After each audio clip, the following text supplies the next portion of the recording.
स्वागत है सैमिलियन मिलाप में। आज हम एक बहुत ही महत्वपूर्ण और विवादास्पद सवाल पर चर्चा करेंगे। क्या भारत का लोकतंत्र विफल हो रहा है? एक मजबूत लोकतंत्र के लिए स्वतंत्र प्रेस और खुली बहस आवश्यक है। हालांकि कई पत्रकारों को धमकी, गिरफ्तारियों और यहां तक कि हिंसा का सामना करना पड़ता है। उदाहरण, पत्रकार सिद्दीक कप्पन को हाथरस बलात्कार मामले की रिपोर्टिंग के दौरान गिरफ्तार किया गया, जिससे प्रेस स्वतंत्रता पर सवाल उठे।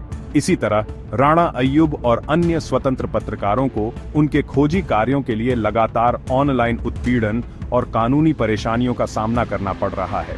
स्वतंत्र समाचार एजेंसियां संघर्ष कर रही हैं, जबकि सरकार समर्थक मीडिया घराने पूरे नैरेटिव पर हावी हैं। क्या हम ऐसे दौर में प्रवेश कर चुके हैं जहां सरकार की आलोचना को देशद्रोह माना जाता है? भारत में चुनाव विशाल स्तर पर होते हैं, लेकिन क्या वे अब भी वास्तव में निष्पक्ष हैं? चुनावी बॉन्ड, ईवीएम से छेड़छाड़ के आरोप और विपक्षी नेताओं के खिलाफ सरकारी एजेंसियों के दुरुपयोग से चिंताओं का माहौल बना है। उदाहरण, झारखंड के पूर्व मुख्यमंत्री हेमंत सोरेन को चुनावों से ठीक पहले केंद्रीय एजेंसियों द्वारा गिरफ्तार किया गया, जिसे कई लोग राजनीतिक रूप से प्रेरित कदम मानते हैं। इसी तरह अरविंद केजरीवाल और आम आदमी पार्टी बार बार केंद्रीय एजेंसियों द्वारा परेशान किए जाने का आरोप लगाते रहे हैं।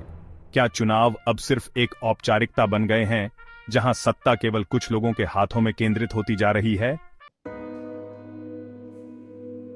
न्यायपालिका हमेशा भारत के संविधान की रक्षा करने वाली रही है, लेकिन हाल के फैसलों से इसकी स्वतंत्रता पर संदेह पैदा हो रहा है। उदाहरण, कार्यकर्ता उमर खालिद की जमानत याचिका को बार बार खारिज कर दिया गया, जबकि कई सत्ताधारी दल के नेताओं को कानूनी सुरक्षा प्रदान की जाती रही है। विपक्षी नेताओं के खिलाफ मामलों को तेजी से निपटाया जाता है, जबकि सत्ताधारी पार्टी के नेताओं के खिलाफ मुकदमों को या तो टाल दिया जाता है या खारिज कर दिया जाता है। क्या न्यायपालिका अब भी निष्पक्ष है, या यह सरकार का एक उपकरण बन चुकी है?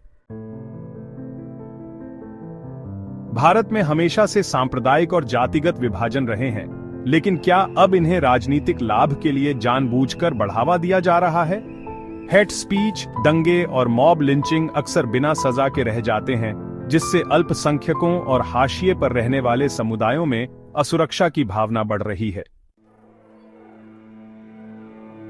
विरोध करने का अधिकार एक लोकतांत्रिक मूल सिद्धांत है, लेकिन नागरिकता संशोधन अधिनियम यानी सीए के विरोध और किसान आंदोलन पर हुई कार्रवाई कुछ और ही कहानी कहती है। उदाहरण, युवा जलवायु कार्यकर्ता दिशा रवि को किसानों के समर्थन में एक टूलकिट साझा करने के आरोप में गिरफ्तार कर लिया गया।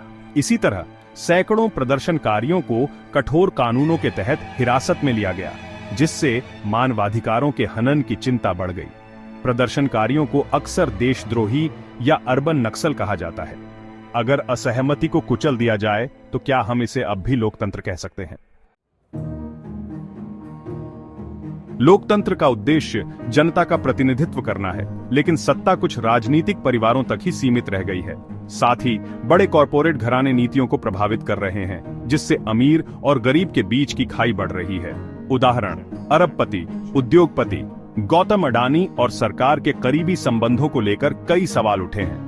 हिंडनबर्ग रिपोर्ट में अडानी समूह पर स्टॉक हेरफेर के आरोप लगाए गए, जिससे सरकार की निष्पक्षता पर संदेह पैदा हुआ।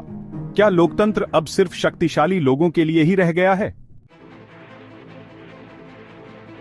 इन सभी चिंताओं के बावजूद लोकतंत्र अब भी पूरी तरह समाप्त नहीं हुआ है। जनता के पास अब भी मतदान, सक्रियता और जागरूकता के माध्यम से बदलाव लाने की शक्ति है।